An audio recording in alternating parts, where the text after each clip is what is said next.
Luxury is meant to be livable. Discover the new leather collection at Ashley with premium quality leather sofas, recliners, and more, all built to last. No matter how many spills, scuffs, or pet-related mishaps come its way, the leather collection at Ashley is made with the durability you need for the whole family. Shop the new leather collection at Ashley and find chairs starting at $499.99 and sofas at $599.99. Ashley, for the love of home. Have you ever wanted to be a guest on These Are Their Stories? Tell us your favorite detective team. Spot the Hey, It's That Guy. Enter the These Are Your Stories contest. One lucky listener will be chosen to join us and review a show from TV's most enduring crime franchise. And talk about the real-life story that inspired the show. Go now to lawandorderpodcast.com. Fill out the questionnaire and tell us why you should be our very special guest star. You have a Raphael Barba tattoo? Do you write Van Buren fan fiction? Did Ice-T cut you in line at Whole Foods? We'll pick an extra special episode just for you. Enter now for your chance to be part of our elite squad. See our website for details. No purchase necessary. We don't actually sell shit. Sign up now for the These Are Your Stories contest. And if you tell us you love Amaro, you're dead to us. For exclusive podcasts and more, sign up at patreon.com/partnersincrimemedia. Oh, I'm never going to say this one right. Of Delfqa. This week's Law & Order Marathon winner is Carrie O'Reilly of Delfqa, Zuid-Holland in the Netherlands.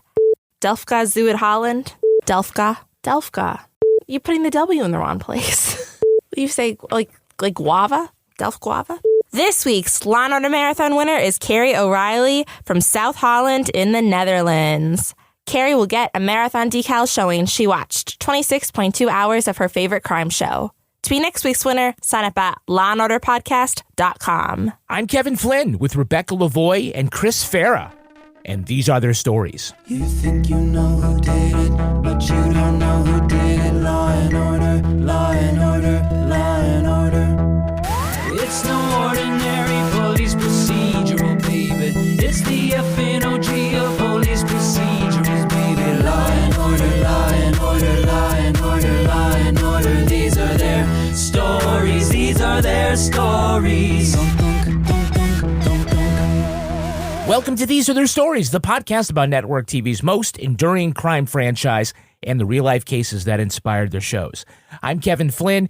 Each podcast will break down an episode from either Criminal Intent, SVU, or Original Recipe, and today we're looking at Criminal Intent, Season 7, Episode 15. Please note we are no longer accepting letters of recommendation from Henry Kissinger. If there's anything else that we can do. There is. You'll need to put a freeze on next year's admissions. Right now, it looks like your wait list is a hit list. Joining me to do just that is true crime author and the host of Crime Writers On and Netflix's You Can't Make This Up podcasts. It's Rebecca Lavoie. Hello, Rebecca. Thanks for hitting me up after work, Kevin. And rounding out our panel is our special guest from the DocuSweeties podcast. It's Chris Farah. Hello, Chris. Hi, it's me. So wonderful to have you. It is. It is. I mean, we can't lie. I know. I know. Accurate. So much journalistic accuracy. We had your partner, Wah, on. She talked about some of the things that you guys cover, like 90 Day Fiancé. I got to ask, who would make a better 90 Day Fiancé, Goren or Eames?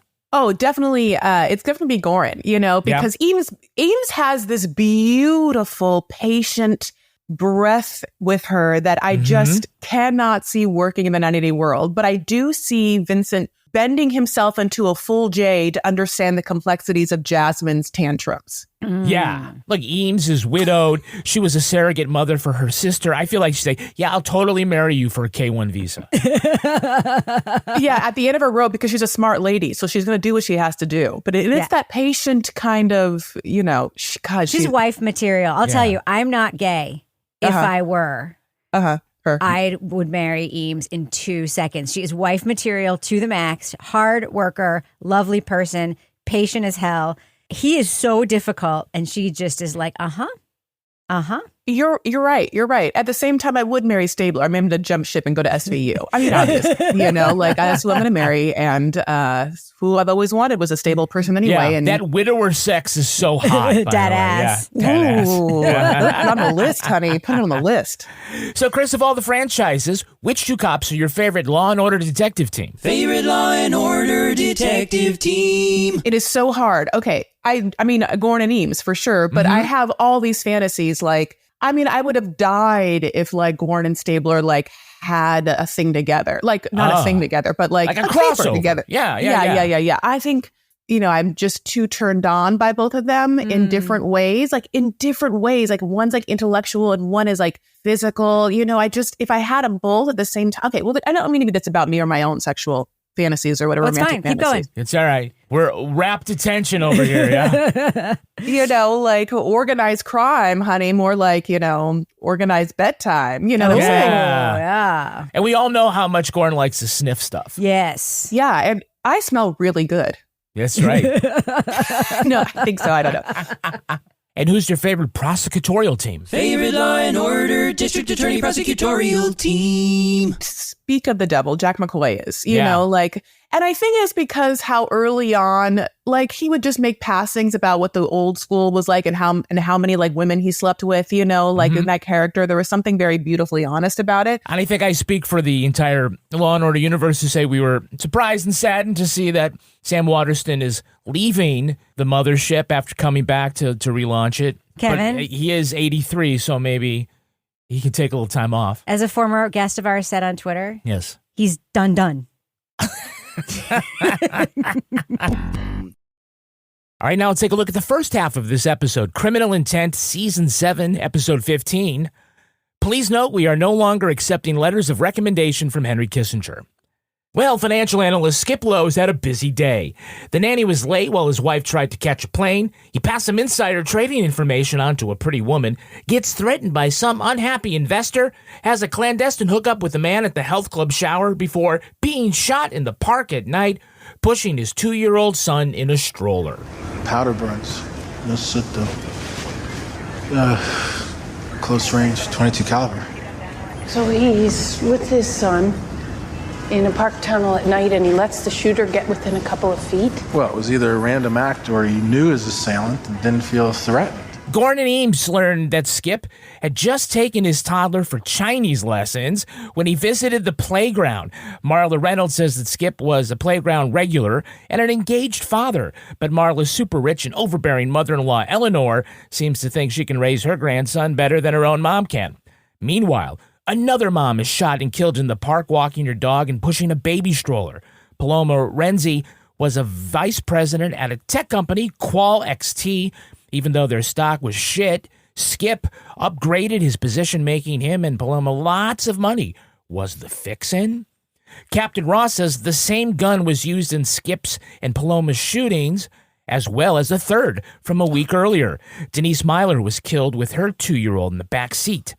Denise wasn't a Wall Street type. She worked at a soup kitchen, but that job got her daughter access to Carnegie Hill Day, an exclusive preschool. The kids of all 3 victims were either accepted or waitlisted. Could the parents have been killed to make room for a kid on the wait list? Like little Henry Reynolds? When Goren and Eames return to their home, Eleanor Reynolds searches her grandson's diaper bag for the house key, but out falls a .22 handgun. Okay, so we get the trademarked Criminal Intent exposition fire hose. Quick scenes of him with every suspect that day, everybody who had a reason to kill him. But it starts with him saying goodbye to the women at the playground, Marla and Eleanor. Come back to all these flashback scenes. And then when we're done, he's in the park pushing the baby carriage, and it's pitch black. How far away was he walking in this park? I was confused by the timeline. Exactly, because we see him leave the ladies.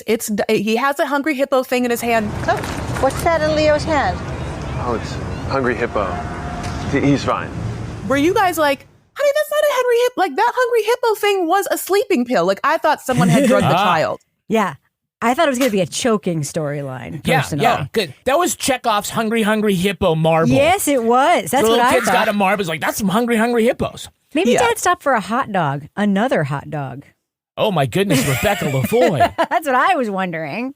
It's very New York. But yeah, 1,000% that marble should have been stuffed up his nose, right? I agree. Don't show me a marble and don't have it be up someone's nose at the end. This montage of his day is like, LOL. I love Paloma being like, we have to stop meeting this way. And he's just like, get out of my way. I don't care about hot dogs, like. So there is a clue that Skip is not going to the gym for exercise.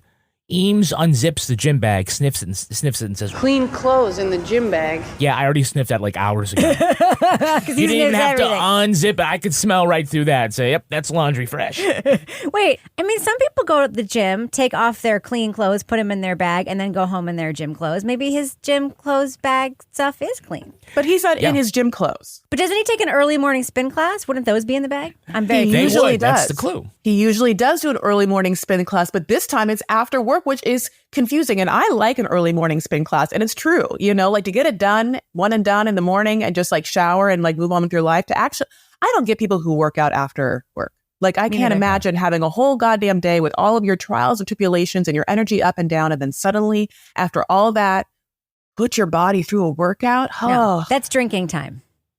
Yeah, turn it off. Like, honey, I want to eat and watch, again, 90 Fiancé or something, whatever. So that Russian nanny picks up Leo, the baby, brings him home. And she says to Goren and Eames, oh, I don't know what to tell him. He's 2. You don't have to tell him anything. He was there. He's not looking for an explanation. He just wants someone to play Hungry Hippos with him. He doesn't care if it's his dad. He's never going to remember he had a dad. He saw it, too. You don't have to tell him anything. He was there. That's right. That part is real sad, Yeah, but at this point, honey, he's just gonna be like so busy with the Chinese and the piano. What else? Being killed in front of you. This is like some Batman shit. Like all of these kids could turn into Batman. Absolutely. Thank you. Like you say, they find out that little Leo has been taking Chinese lessons and learning how to play the piano. No. At 2 years old, you know what I wanted my kid to learn? To not shit in her pants. Did they do it? No, they can't. That's too hard. No. They didn't learn that till 3.5. No, it was like chopsticks and chopsticks, right? Yes. It was, yeah. Yes. I love it. So they say that Mrs. Kelly Lowe, by the way, Kelly Lowe was the girl I had a crush on in high school. I know. Years. All right. Mrs. Kelly Lowe was in Dallas because she is a VP for a hotel chain. You mean Lowe's? She's like a Paris Hilton type. She's the Paris Hilton of the Lowe's. Yeah. Sorry, Mrs. Hilton can't take your phone call right now. I love that. I'm sorry, Mrs. Redenbacher needs to go down to the farm. They just really. So Marla Reynolds is feeding breakfast to little Henry. It's grits with extra butter. As she calls him, Hank. Yeah, Hank, yeah. And Eleanor walks in and she says, May I ask you to speak to my daughter-in-law outside? Henry's having breakfast. We can just talk. Wait. What are you feeding him? Marla, this is not the trailer park. This is not a trailer park. What a bitch. And then she says, I'm taking him to Swifties for eggs and soldiers. So What first are soldiers? It's Sausages. No. It's Toast cut into like little sausages. It's what, like a soft-boiled egg. Toast cut into sausages is what you said? It's a soft-boiled egg, and cracked open, and it's toast, buttered toast that's cut in very straight lines, like soldiers, and you dip the bread in the soft egg. It's a very British kind of breakfast. I want that. You want it? That sounds great. It's 9 a.m. for me. I'd be right. They're getting it at Swifties. So first the Swifties ruined the Super Bowl. Now they're ruining breakfast. Hey now, liar. So we have a couple of, hey, it's that girls. Hey, it's that girl. Can you tell me who is playing the matriarch Eleanor Reynolds? You take her word over mine? By 7 o'clock, it's bath, books, and bed for Henry every night. Honey, Arrested Development, and I was arrested for seeing her, Rebecca? Jessica Walter, Archer's mom. Yeah, the late Jessica Walter, Emmy Award winner and Golden Globe nominee for Play Misty for Me, I think 50 years ago. Best known, as you guys both said, for Lucille in Arrested Development and as the voice of Mallory Archer in the cartoon Archer.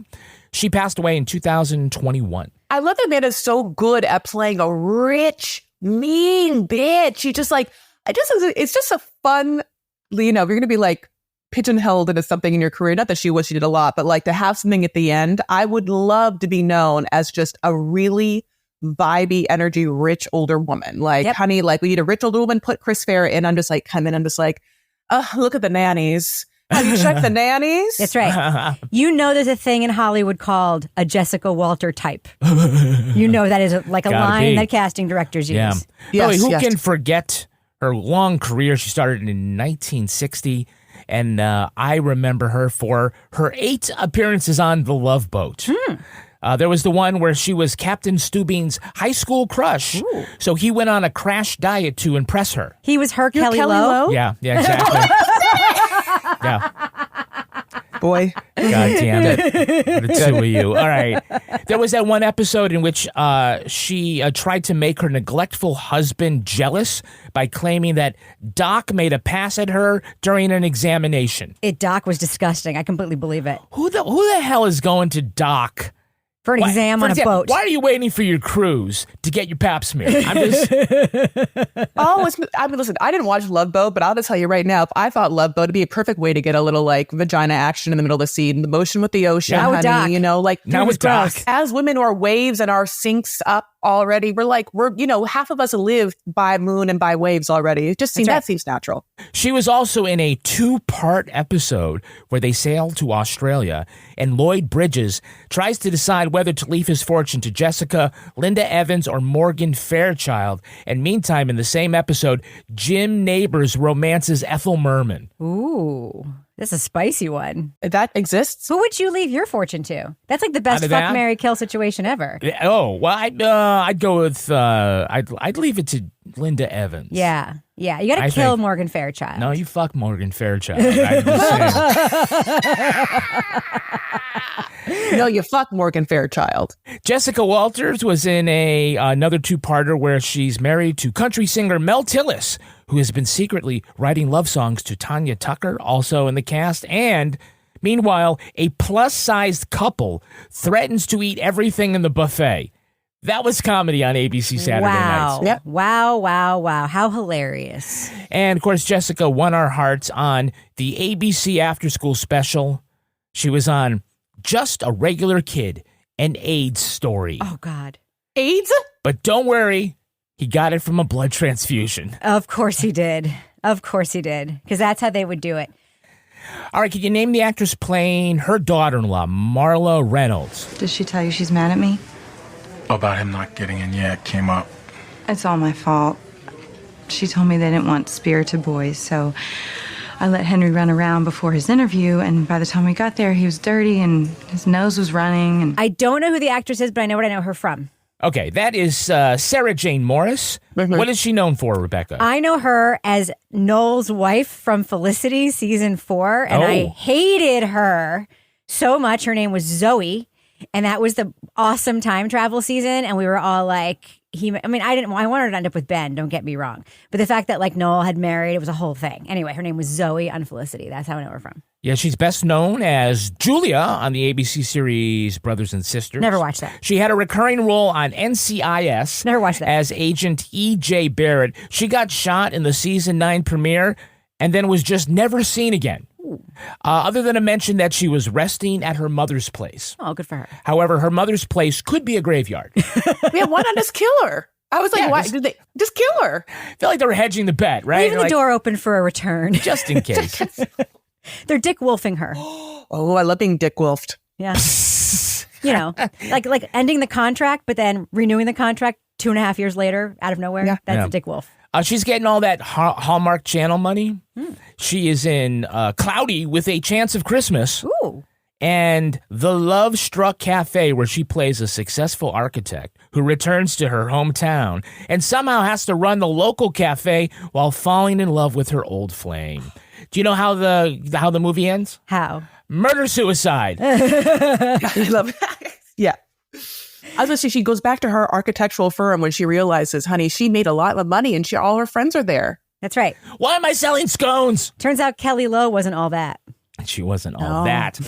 Can you name the actress playing the wife of the victim, Kelly Lowe? I travel a lot for my job, but Skip and I, we were blissful, and we'd found our balance. It's Kelly Deadman. Yeah. Wait, Mom. Isn't it Mom? Deadman, yes. Kelly Deadman. All right, 11 Law and Order appearances. Wait, is it M-O-N or M-O-N? M-O-N. Yes. Oh, I thought it was M-O-M. This whole time I was like, can you imagine being called Kelly Dead Mom? I thought it was Dead Mom.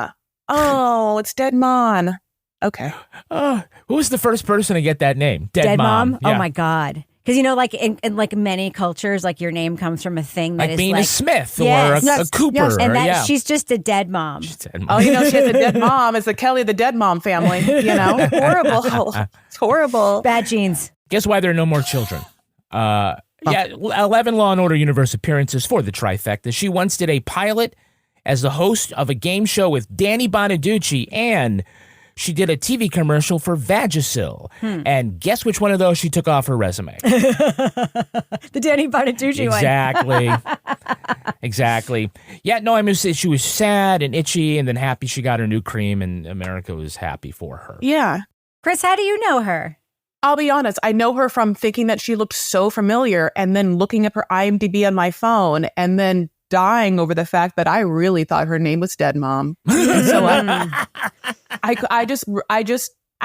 kept looking at her and being like, it must be from my Melrose Place 90210, you know, styles, but like it's not. No, I'm excited for you to tell me, how do I know this person? Well, I know her specifically from her many Law & Order and SVU appearances, and because every time she comes on, I DM our friend Janet Varney and say, hey, that SVU ep with your lookalike is on. She looks just like Janet Varney. Because she looks a heck of a lot like Janet Varney. Yeah, she and does. The very first time that I DM'd Janet Varney and said, that SVU ep with your lookalike is on, Janet Varney DM'd me back and said, Kelly Deadmon, I presume. We met in New York for coffee once purely to see if we looked alike in person.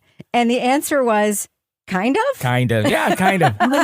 Apparently, this happens so often where people see Kelly Deadmon on things and then text Janet and say, hey, I saw you on whatever, including one time, I believe, one of her parents. Maybe that happened with. That's like the most Haley Mills, like, you know, like, or Parent Trappy. I love that story. Yeah. Janet's amazing. I got to do Burning Love with her 1 billion years ago. It was a, parody of The Bachelor. Kelly also had a web series with Harper's Bazaar called The Younger Games, where the 49-year-old does goop-inspired things like magnetic cupping and the vampire non-surgical breast lift. Love that. What? Wait. So they take blood out, take the platelets out, and then inject the blood in your boob, and it, I don't know, does something. Work? How much blood? Like, how much blood you have to put in that? I mean, I think it depends on how big your boob is to start. That's a lot of blood. Doesn't it not just like go? Doesn't it just listen? I know a vampire facial. I love a beauty shit. Like, and I know you do it for obviously facial stuff, and then they started doing it for, which I haven't done yet, but I want to do so bad, hair loss. Yeah, but I've never heard of it for that, and I cannot imagine like. It seems like you need a sack of blood. It seems like it'd be a lot of blood. Yeah, you end up in that after school special, like that kid. Yeah. I saw Tarek from Flip or That's Flop how we got it. do a blood facial on Flip or Flop once. It was wild. Hey, we have a Hey, It's That Guy. Hey, it's that guy. Can you tell me who is playing murder victim Skip Lowe? Nodding off there, big guy? Too late to nap. That gentleman is Jason Pendergraft. He was Dr. Carter Anders on All My Children. Oh. And his character also made a pass at Jessica Walter during an examination. How could you not? How could you not? Hey, anyone spot who was playing the first detective, the one who was debriefing them in the very beginning? Nope. Skip Lowe, big-time financial analyst, shot in the chest. Called his ICE number. His wife's in Dallas on business. Can't get a flight back till morning. That's Matt Walton. He played Elijah Clark for 5 years on One Life to Live. Wow. He was the crack lawyer that went crazy. He kidnapped star Hope and Danny, but when he was taken into police custody, he taunted Cole, who snapped and shot him, and then Marty looked over the body and said, "Oh my God, Cole, he's dead." And Cole responded, "Good, he should be." Sounds about right. Can you tell me the actor making his television debut as Qual XT CEO Pernell Whitehall? What a name. No. Paloma was dear to us. Qual XT has offered a reward to catch her killer. That's Stephen Hawke. He's had bit roles in about 60 movies and TV shows, but his most high-profile role is as Dawes, the butler, on The Marvelous Mrs. Maisel. So fans will recognize him from that. His first role happened when he was like 45 on Law & Order? Yeah, his first TV role, yeah. That's awesome. Well, okay, yeah, maybe he's worked in theater before or something like that. But yeah, he's one awesome. of those theater guys, yeah, absolutely. Sure, good for him, though. But can you tell me the name of the actor playing Jim Hookup Kevin? I am happily married. I love my wife and I love my children. And sometimes, once in a while, I hook up with other men that love their wives and love their children. All right, that gentleman is Neil Bledsoe. He's had recurring roles in The Man in the High Castle, Ugly Betty, The Mysteries of Laura, and Shameless, but he's also been getting that Hallmark money for a long time. He was the childhood boyfriend in Must Love Christmas. Aww. Also in Christmas at the Drive-In, he's trying to sell the drive-in theater out from under the owner, but falls in love with her instead. Oh. In A Christmas Carousel, he also plays a prince who falls in love with the woman trying to repair the merry-go-round by Christmas, but it also belongs to a prince. Who wants to ride a merry-go-round on Christmas? Keep going. I think it's the Christmas Carousel. Got I don't it. even know. Yeah, right? it was Carol. Yes, I saw it. Yes. Yeah, he's also in The Winter Palace with Winnie from The Wonder Years. She takes a job as a caretaker of a chateau so she can be alone to write her novel. It's very much like The Shining. That's Danica McKellar, by the way. Yeah, he is Prince Henry and the owner of the chateau. So all work and no play makes Winnie from The Wonder Years a dull girl. He also worked with Winnie from The Wonder Years in Coming Home for Christmas, where she also manages a rich family's estate and falls in love with him while planning one last Christmas gala before they sell it. Can I also humble brag something? Yeah, sure. I've been in 3 Hallmark movies. Yeah. I haven't been any with it. Yeah, I was in Kissing Mr. Kringle. Did you have an interesting line of dialogue like, "It's so good to see you back in our hometown after all these years. You seem really successful." I wish I had. So like she's interviewing me and I'm like I work at a Christmas mart and she's talking about like Santa and, because we're like the cute town, like all believes that's one man Santa. And so she's interviewing us like, how do you think that he's Santa? And I'm just like, oh yeah, we all love him. It's just something like that. I had like a couple of lines, Nice. It's very like that. But Nice. Now my question is, why do the terrorists hate us? So the detectives want to see Skip's work computer, but the browser history has been erased. His browser history's been cleared. Yeah, we all do that. Porn. Yeah. Porn. I mean, it's Wall Street, right? So if you're not jerking it, you're not working it. Yeah. Yeah. If you're not spanking it, you're not banking it. Okay. Right? Okay. Yeah. Yeah, so they order the boss to restore the deleted browser history. And so with one hand, the boss goes click, click, click, and the whole browser history is back. Easy. That is fewer keystrokes than actually typing the word porn. And it's all back. Everybody's password there is password. It's prawn. It's prawn. So they learn that Skip's online hookup name is Big Skipper, and he's been looking for a little buddy. Mm-hmm. So the online ad says that Kevin is a wide 9 looking for the same. And millions of Americans ask, do I really want to know? You know what a wide 9 is. Do not look at me. My foot size. Yeah, it's your foot size. Also, by the way, I do not want a wide 9. There's no woman in the world who wants a wide 9. No, like a wide 7? No, sure. 7's a lot too. It's wide. Like a medium to wide. Yeah, that's fine. 6 to 7. You're Bigfoot, the guy that found my keys. You're Kevin. I'd like to give you a reward. My wallet's downstairs. Want to take a walk with me? Sure. And Eames thought giant Goren would be this guy's type. Please. That's immediately Eames is like, well, we gotta, set him up and we know he's your type. And like Goren just takes that and we're like, I don't think that Goren is type. Like, I love Goren. That is a meaty teddy bear. And I mean, listen, what's happening at the Celestial Health Spa is just a lot of tightness and a lot of like tight bodies. And so we all know this is not the case. But then when they go to the next scene, that guy comes in and he's like, Bigfoot? Yes. And I was like, good name. Honey, wide 13. I loved it. Me too. Also, the wide 9 is a defensive formation used by the San Francisco 49ers, and the Swifties have ruined that too. Shut up, Kevin. Shut up. So we later see Paloma pushing a stroller in the park with the dog's lead attached to the handle, and then she gets shot from behind. She drops dead, and that big dopey dog just sits there watching the whole thing. Yeah, and they said you could get a dog for protection. Did not work. Doug's like, that was interesting. What just happened? Useless. Yeah. Well, my owner is just here, so where am I going to go? She decided to take a nap. To be fair, that was a fucking well-behaved dog. My dog would be out of there. And that's either a really great dog or a really shitty one. My dog would be dragging that stroller like a can behind a just married car. The baby get killed, too. The dog knows the killer, though. Yes. We've got 2-year-old witnesses. We got a dog that can sniff out the kill. I mean, why can't they crack this case? That dog could become Batman. Disney Plus and Hulu are better together in the Disney Bundle for a low price. On Disney Plus, get into the thrilling Percy Jackson and the Olympians and Marvel Studios' The Marvels. On Hulu, the stakes are high in FX's Feud, Capote versus the Swan, and the new season of Life and Beth. All of these and more are now streaming. Get the Disney Bundle with Disney Plus and Hulu. See DisneyBundle.com for details.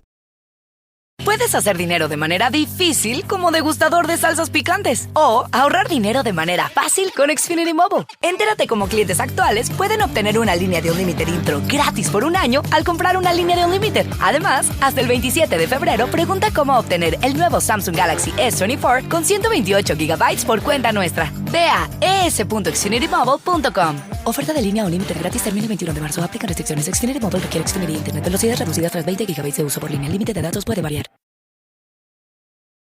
All right, now let's take a look at the second half of this episode. Eleanor Reynolds has no idea how that gun got in her diaper bag. You know who you should be talking to?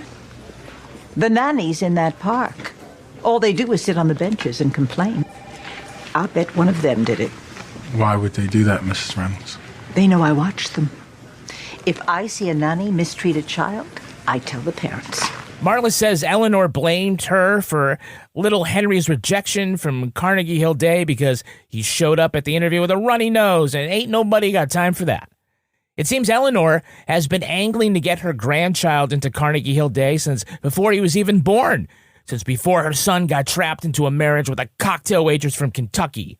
Eleanor knew who was on that wait list and doesn't have good alibis for the shooting, but Goren doesn't think she did it because her medication makes her gotta poop and her ass cheeks can only kiss her home toilet. The detectives think Marla might be killing the parents and trying to frame her bitchy mother-in-law for the crimes. Bobby and Alex go to Carnegie Hill Day where they find Marla has tied up a teacher and the admissions director at gunpoint. While Eames quietly evacuates the kids, Goren tries to mansplain Marla's motive to her. She thinks that she ruined Henry's life because he couldn't make the elite social connections a 2-year-old should. She couldn't make friends in the big city, and she just wanted Eleanor's approval. Marla threatens to shoot herself, but Goren convinces her that Henry needs a mom. After snatching her gun and placing her under arrest, the detective reminds her that the people she killed were parents too. Okay, so the title of this episode is, Please note we are no longer accepting letters of recommendation from Henry Kissinger. It's officially the longest title in the Law & Order universe. Oh, great. And a tip of the cap to the scene in which the admissions director talks about how exclusive it is to get into the preschool. Did she ever ask you where Henry was on the wait list? She wouldn't abuse our relationship. That's confidential. I tried to reassure her. I explained she was competing with letters of recommendation from Henry Kissinger and Max Wright. Do you know who Max Wright was? Nope, thank God. He was the father on Alf. Are you in what? No. Yeah.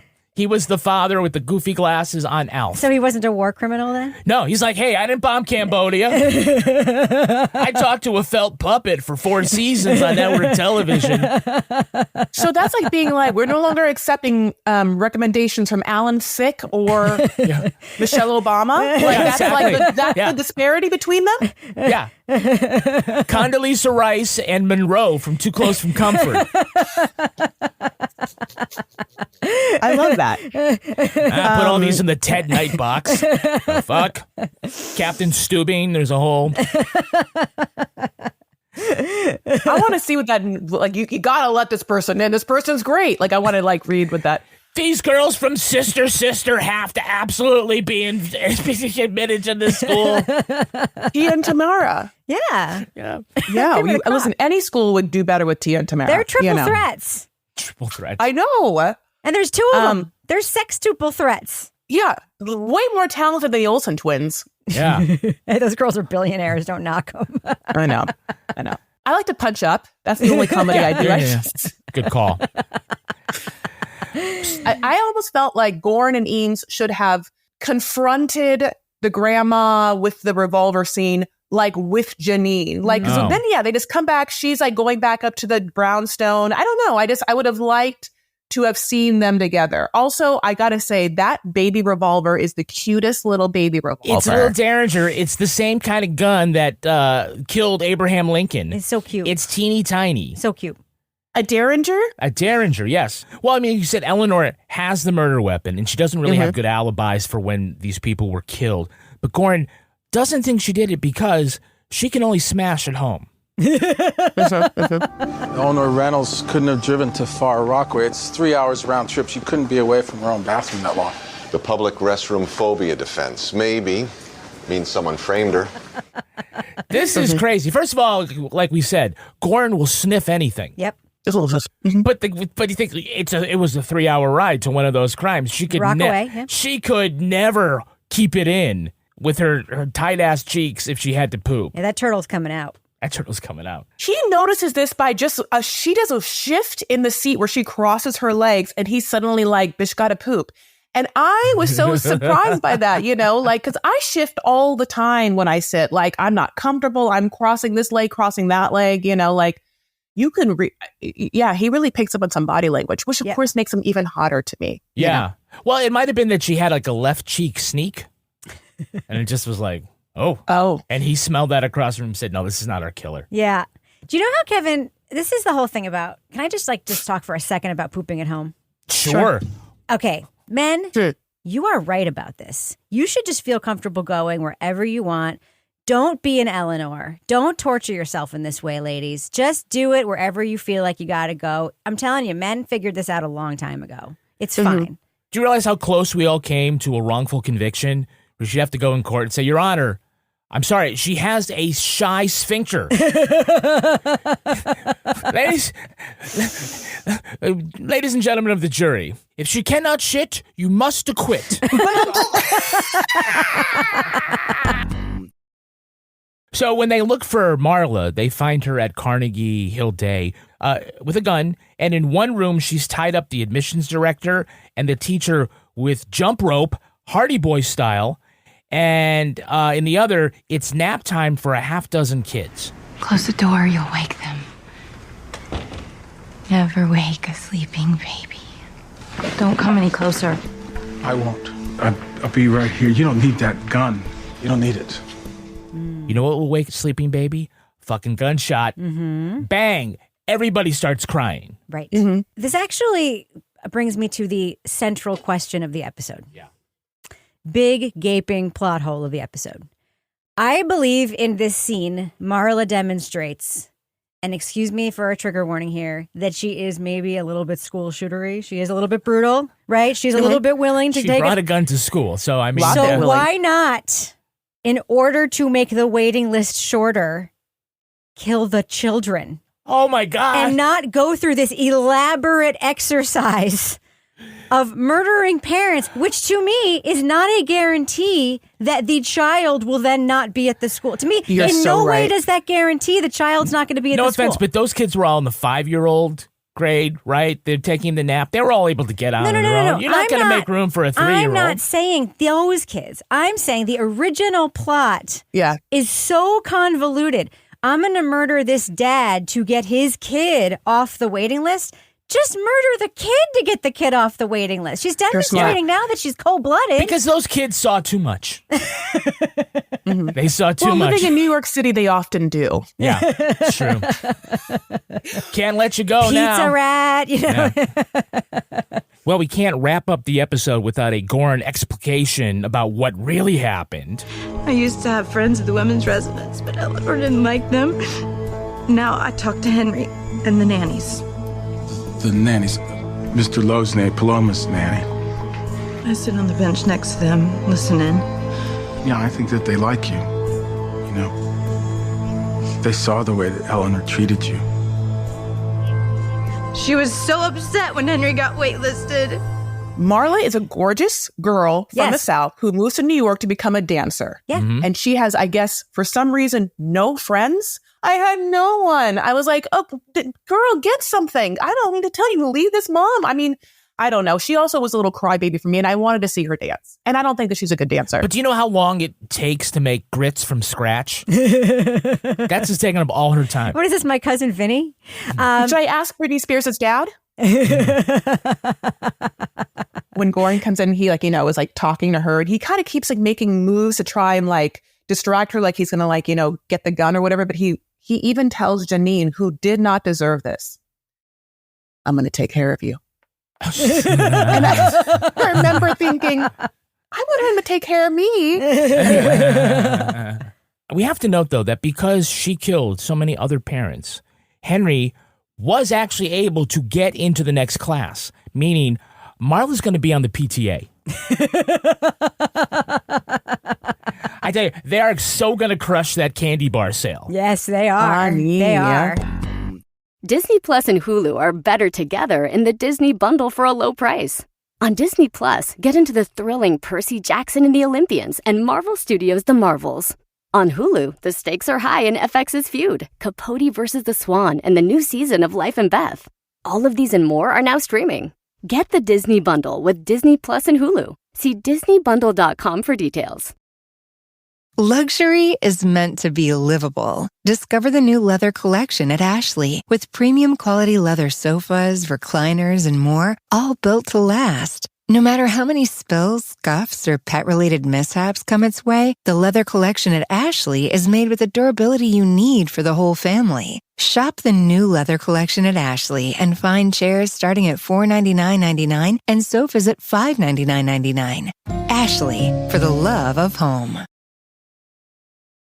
All right, let's take a look at the real-life story that inspired this episode. It's time for Rip from the Headlines. You think you know who did it. You think you know who did it. But you don't know who did it. You don't know who did it. Rip from the headlines.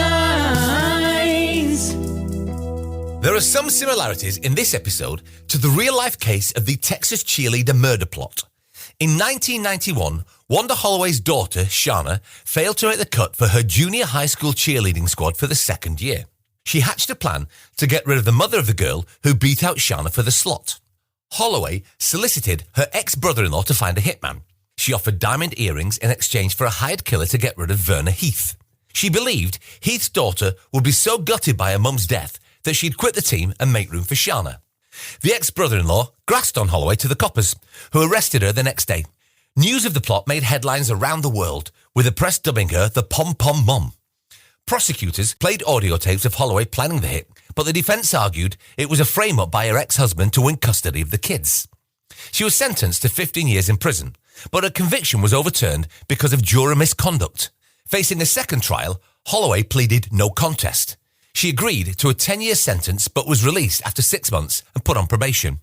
Today, Wanda Holloway maintains a low profile, but it's believed she's still living in Texas.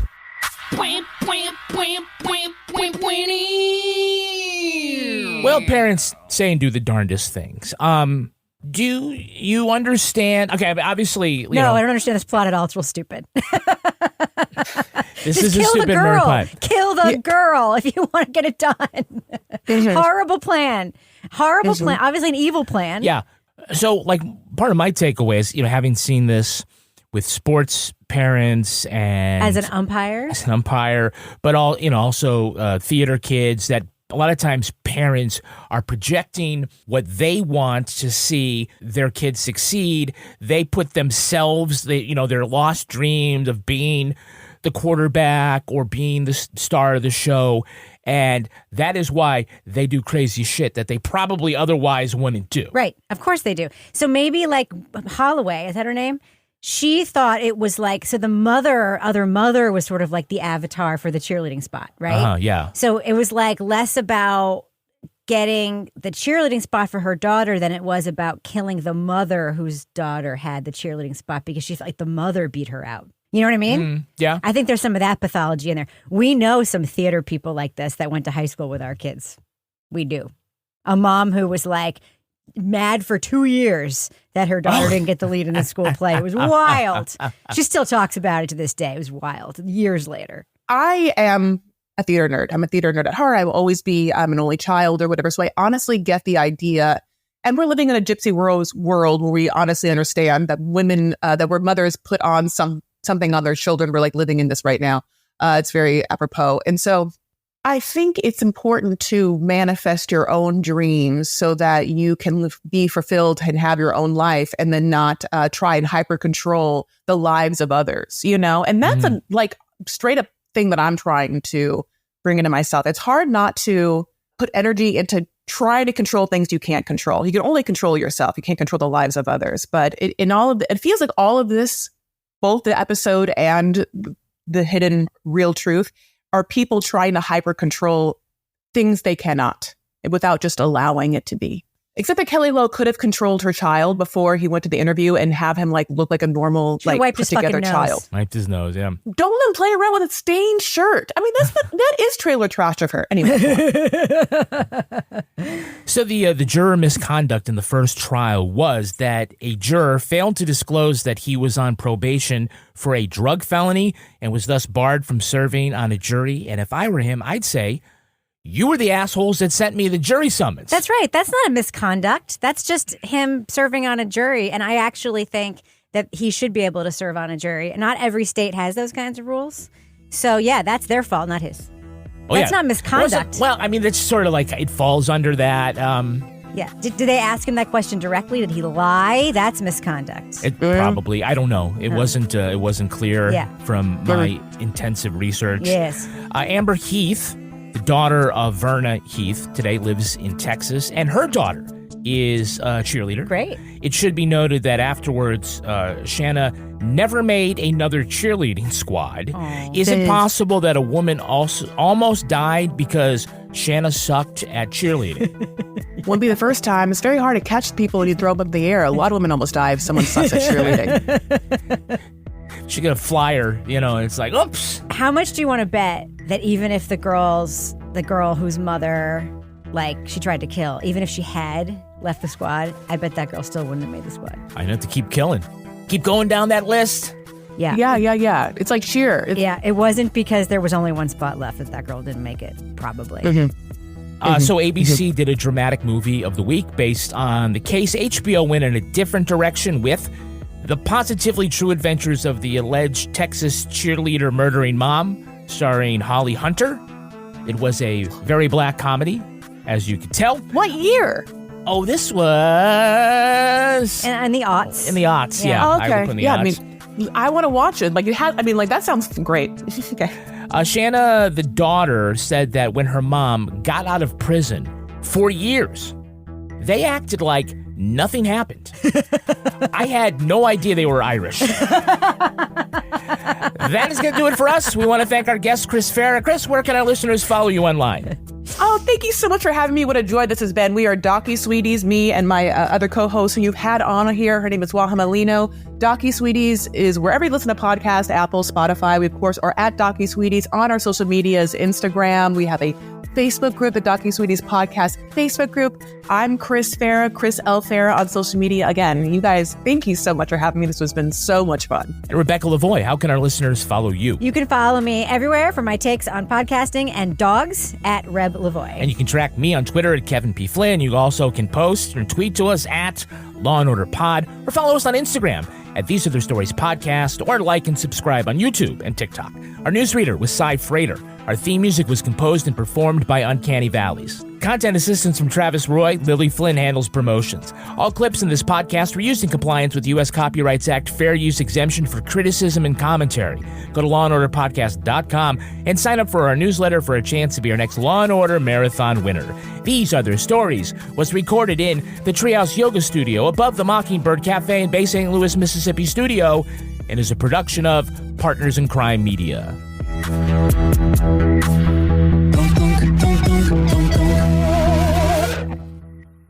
Partners in Crime Media.